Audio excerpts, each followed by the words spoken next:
Hello everyone, greetings from doctor Rashmi homeopathy. Friends, आज की इस वीडियो में हम जानने वाले हैं होम्योपैथी की सबसे ज़्यादा चलने वाली, सबसे ज़्यादा बिकने वाली मदर टिंचर पैसिफ्लोरा के बारे में। पैसिफ्लोरा प्लांट किंगडम से आने वाली एक दवा है जिसका पूरा नाम है पैसिफ्लोरा इनकार्नेटा। ये दवा, इसका कॉमन नेम होता है पैशन फ्लावर, और ये दवा 16th सेंचुरी से ही इसके मेडिसिनल वैल्यूज़, इसके मेडिसिनल यूजेस के लिए जानी जाती है और बहुत सारे प्रॉब्लम्स में इसको यूज़ किया जाता रहा है। तो जो पैशन फ्लावर होता है, इसके मदर टिंचर को बनाया जाता है इसकी पत्तियों से। पत्तियां कई बार सूखी भी हो सकती हैं या फ्रेश लीव्स को क्रश करके, पोटेंटाइज करके मदर टिंचर्स बनाए जाते हैं। और ये जो मेडिसिन होती है बहुत ही ज़्यादा पॉपुलर है इंसोम्निया के लिए। लेकिन इंसोम्निया यानी नींद ना आने की समस्या के अलावा भी इस मेडिसिन का बहुत अच्छा प्रयोग है और आज हम यही सब जानेंगे इस वीडियो में। तो ये जो पैशन फ्लावर यानी जो पैसिफ्लोरा मेडिसिन है, ये क्यों है सबसे ज़्यादा फेमस दवा, सबसे ज़्यादा बिकने वाली दवा, चलिए अब हम जानते हैं। सबसे पहला और सबसे इम्पॉर्टेंट जो इसका यूज़ होता है वो है हमारे ब्रेन पर। ये हमारे ब्रेन पर एक कामिंग इफ़ेक्ट करती है। शांति वाला जो होता है, यानी कामिंग जो होता है वो लेके आती है, वो असर इसके ऊपर आता है। इरिटेबिलिटी जो माइंड की होती है, जो सेरेब्रल इरिटेबिलिटी होती है, उसको शांत करती है। क्योंकि इसके अंदर एक न्यूरोट्रांसमीटर पाया जाता है जिसको हम गाबा बोलते हैं। गाबा यानी GABA।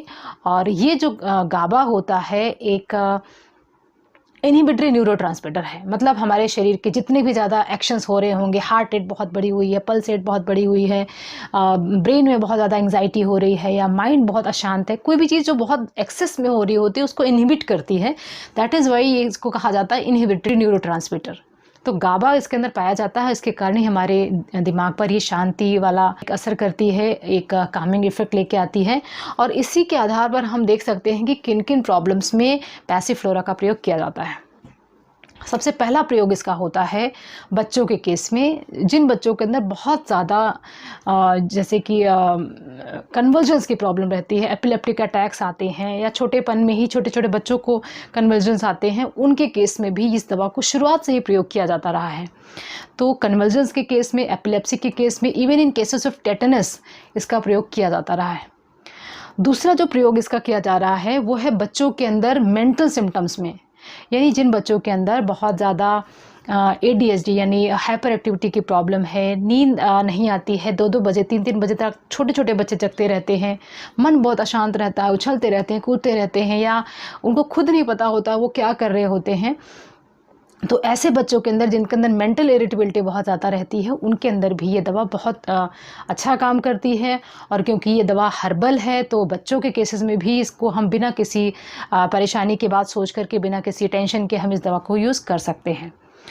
अगली प्रॉब्लम जहाँ पर इसका यूज़ किया जाता है वह है हिस्टीरिया। यानी अगर ज़्यादातर हिस्टीरिया का मतलब ज़्यादातर महिलाओं में होती है प्रॉब्लम, ऑल्दो पुरुषों में भी हो सकती है, बट हिस्टीरिया यानी कि एबनॉर्मल जो बिहेवियर होता है, किसी सिचुएशन में कोई भी प्रॉब्लम ना होते हुए भी बेहोश हो जाना, दर्द उठ जाना, तरह तरह से हंसना। हिस्टीरिया के ऊपर मेरा सेपरेट वीडियो जिसमें मैंने पूरा डिटेल बताया हुआ कि हिस्टीरिया क्या होता है। तो हिस्टीरिया के केसेस में महिलाओं में इसका बहुत अच्छा प्रयोग है, जिसमें बहुत अजीब सा बिहेवियर होने लग जाता है due to some mental shock या मेंटल इरिटेबिलिटी के कारण, तो वहाँ पर भी इसको यूज़ किया जाता है। अब हम बात करते हैं पुरुषों की। तो पुरुषों के अंदर इसका प्रयोग किया जाता है एग्रेसिव बिहेवियर में। अगर कोई पेशेंट आके बताता है कि मेरा हस्बैंड है या मेरा फादर है, जो भी है, specially in case of males, अगर बहुत ज़्यादा एग्रेशन रहती है, छोटी सी बात पे बहुत ज़्यादा गुस्सा आ जाना, तोड़ फोड़ देना, हाइपर एक्टिव हो जाना, मार देना या कुछ ऐसे डिसीजन ले लेना जो बहुत ही ज़्यादा खतरनाक हो सकते हैं, या स्पेशली मेनिया के केसेस में बहुत ज़्यादा पागलपन सा सवार हो जाए, धुन सवार हो जाए, सनक सवार हो जाए, या बाईपोलर डिसऑर्डर में जहाँ पर बहुत ज़्यादा तेज़ी आ जाती है। तो इन सभी कैटेगरीज़, जितने भी मेंटल डिसऑर्डर्स की कैटेगरीज़ मैंने बताई हैं, एग्रेशन है, मेनिया है, बाईपोलर है, गुस्सा बहुत ज़्यादा वायलेंट हो रहा है, पेशेंट कंट्रोल में नहीं आ रहा है, अपने आप को डैमेज कर रहा है, फैमिली को डैमेज करने के लिए दौड़ रहा है, तो ऐसे केसेस में भी ऐसे पेशेंट को ये दवा दी जा सकती है। इसके अलावा एक कंडीशन है डिलीरियम ट्रेमेंस। अगर जिन लोगों को अल्कोहल लेने की बहुत आदत रहती है, उसके बाद नशे में पड़े हुए हैं, नशे में बड़बड़ा रहे हैं, नशा नहीं उतर रहा है और डिलीरियम हो गया है, सही गलत अच्छा बुरा दिन रात कुछ समझ में नहीं आ रहा है, तो उन केसेस में, डिलीरियम ट्रेमेंस के केसेस में भी पैसीफ्लोरा बहुत अच्छी दवा है। तो हमने ये देखा कि जितनी तरह की मेंटल कंडीशंस हैं जहाँ पे दिमाग बिल्कुल अनबैलेंस सा हो गया है, वहाँ पर पैसीफ्लोरा का प्रयोग किया जाता है। कुछ और जगहों पर पैसीफ्लोरा को मैंने यूज़ किया है, स्पेशली जब अभी कोविड के केस में ये जो पैसीफ्लोरा है इसका बहुत ज़्यादा प्रचलन बढ़ गया है, क्योंकि हर एक इंसान जो नॉर्मली एकदम बैलेंस था, मेंटली बिल्कुल काम एंड कूल था, उसको भी ये जो सिचुएशंस आई हैं बहुत ज़्यादा परेशान किया है और सबको ही किसी न किसी तरह से एंग्जाइटी की परेशानी होने लगी है। तो एंग्जाइटी के केस में जब आप बहुत छोटी सी बात पे, छोटी सी कोई फ़ोन भी बज गया तो लग जाता है कि मुझे ज़रूर कोई बैड न्यूज़ सुनने को मिलने वाला है, फियर बहुत ज़्यादा मन में बैठ गया है, डर बैठ गया है, तो उनके केसेस में भी पैसीफ्लोरा का बहुत अच्छा प्रयोग है। तो पैसीफ्लोरा को कोविड के केसेस में बहुत ज़्यादा यूज़ किया है मैंने और हर पेशेंट के अंदर इसका बहुत अच्छा रिजल्ट रहा है। जिन पेशेंट ने इस मेडिसिन को लिया उनके अंदर एंग्जाइटी के लेवल्स काफ़ी कम हुए हैं, जिनकी बहुत पुरानी एंग्जाइटी की दवाइयाँ चल रही हैं, उनके अंदर भी इस दवा को अगर हम लंबे समय तक देते हैं तो उसको रिप्लेस कर सकती है। अगला जो पॉइंट है वो सबसे इम्पॉर्टेंट पॉइंट है इंसोम्निया, क्योंकि इसके लिए ही ये जानी जाती है बेसिकली पैसीफ्लोरा।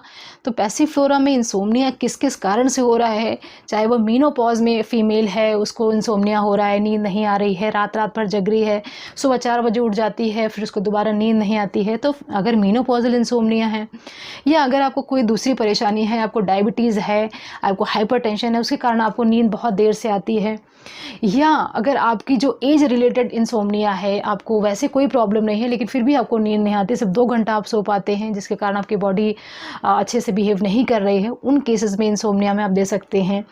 या अगर आप कोई अब्यूज़ किया है, आपने कोई ड्रग्स वगैरह लिए हैं, अल्कोहल लेने की आदत रही है, स्मोकिंग के बाद बहुत ही कॉमन है इंसोम्निया होना।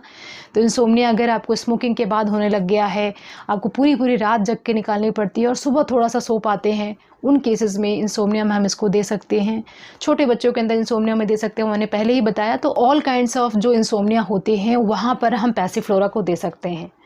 वैसे जितनी भी दवाइयाँ इंसोम्निया के लिए होम्योपैथी में हैं, जैसे कालीफॉस है जो कि अगेन बहुत अच्छी दवा है, या कॉफिया क्रूडा है, या बहुत तरह की दवा जो अलग अलग सिम्टम के आधार पर दी जाती है। अगर इसके कारण इंसोम्निया हो रहा है तो हम इसमें ये दे सकते हैं, अगर मेंटल एक्सर्शन के कारण हो रही है तो उसमें हम कैलीफॉस दे सकते हैं। लेकिन पैसीफ्लोरा एक ऐसी दवा है जो कि हम इन जनरल यूज़ कर सकते हैं फॉर इंसोम्निया।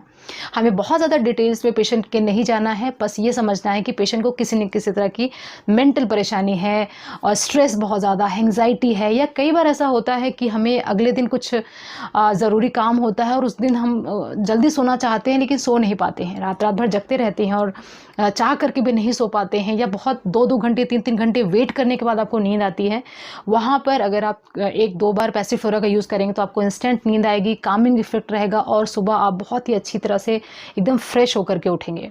तो पैसीफ्लोरा यानी पैशन फ्लावर से बनी हुई होम्योपैथिक दवा का बहुत अच्छा प्रयोग है और आपकी बॉडी के लिए, आपकी हेल्थ के लिए ये बहुत अच्छा दवा है। और फ्रेंड्स, बहुत सारे लोग हैं जिनकी बहुत पुरानी साइकेट्री की मेडिसिन चल रही हैं, अलग अलग तरह की वो दवाइयाँ ले रहे हैं, अल्प्रेक्स ले रहे हैं, क्लोराज़ेपाम ले रहे हैं, कितनी तरह की दवाइयाँ वो ले रहे हैं और शायद वो कभी छूटेंगी नहीं। तो अगर उन दवाइयों को आप छोड़ना चाहते हैं या उनको कम करना चाहते हैं, उनकी डोजेस को रिड्यूस करना चाहते हैं, तो वहाँ पर आपको इंट्रोड्यूस करना पड़ेगा पैसीफ्लोरा को। कुछ समय तक आप पैसीफ्लोरा और अपनी दवाइयों को साथ में कैरी ऑन करेंगे, धीरे धीरे करके हम उन दवाइयों को कम करते जाएंगे और सिर्फ पहले पैसीफ्लोरा पे आप रहेंगे और बाद में पैसीफ्लोरा भी हट जाएगी, क्योंकि ये एक नॉन एडिक्टिव दवा है। इस दवा की कोई लत नहीं है, जब आप चाहें इसको ले सकते हैं, जब आप चाहें इसको छोड़ सकते हैं और किसी भी तरह के विड्रॉल सिम्टम्स भी नहीं आएंगे। ऐसा नहीं है कि कुछ समय तक आपने पैसीफ्लोरा को लिया और उसके बाद पैसीफ्लोरा के बिना आपको नींद ही नहीं आए। तो इसमें कोई एडिक्शन नहीं है, इसमें कोई विड्रॉल साइंस नहीं है, इसके कोई साइड इफ़ेक्ट्स नहीं है। सारी डिटेल्स हमने जान ली, अब हम जानते हैं इसको लेने का तरीका कैसा होना चाहिए।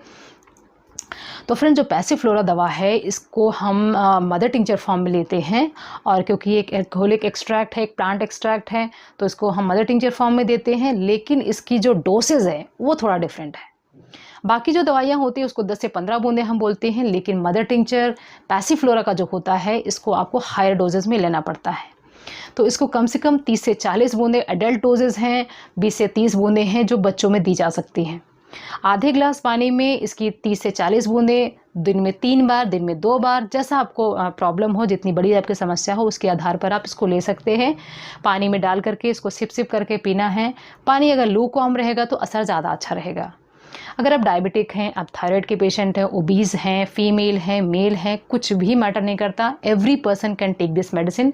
This is totally safe and effective. तो फ्रेंड्स, ये जो मेडिसिन है ये आपकी पुराने से पुरानी एंग्जाइटी की, नींद की, सब तरह के दवाइयों को छुड़ा सकता है। तो इस दवा का प्रयोग आप ज़रूर करें। तो फ्रेंड्स, ये सारी इन्फॉर्मेशन थी पैसिफ्लोरा इनकार्नेटा होम्योपैथिक मेडिसिन के बारे में।